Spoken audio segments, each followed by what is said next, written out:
Welcome back asxaabta muuqaalka la idin wadaa maanta. Please subscribe for more videos. Muuqaalkan waxaa rabaa inaan kaga hadlo khiyaanada internetka, scam iyo sida looga hortagi lahaa. Dhagartan waxay soo jirtay muddo dheer, waxayna kugu imaan kartaa wadooyin kala duwan, sida qof inuu soo samaysto link. Ulajeedka linkigaasna waxaa waaye inaad gudaha u gasho. Markaa gudaha u gasho waxaa dhici doona malware kusoo degaa telefoonkaaga ama laptopkaaga. Ayagana waxay u fududeynaysaa arrintaas inay ka urursadaan xogtaada. Sidoo kale waxaa lagu soo diraa link la socoto xayeysiin. Linkigaas marka waxaa lagu soo qoraa xayeysiinta wato waxyaabaha dadka soo jiidan kara.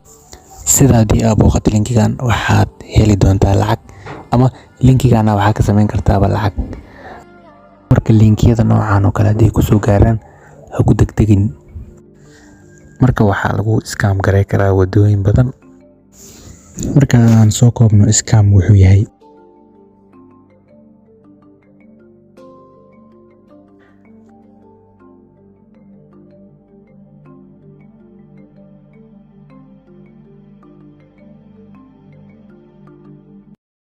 marka waxaan u baahannahay sidaan uga hortagi lahayn, ama xitaa haddii uu scamkaas nagu dhaco oo aan booqano linkigii, sidaad uga hortagi lahayd aad u difaacan lahayd xogtaada.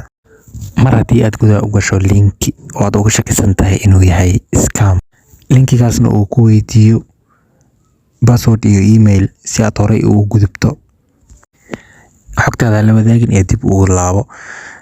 Khasaaraha kusoo gaari kara wuu yaryahay mar haddii aadan login information-kaaga la wadaagin qof aadan aaminsanayn. Waxaa kaloo uga hortagi kartaa inaad isticmaasho version-kii ugu dambeeyay device-ka aad isticmaalaysid, ha ahaado Android ama Windows. Haddaad isticmaalaysid version hore, way ka sahlan tahay version-ka cusub in lagu scam gareeyo.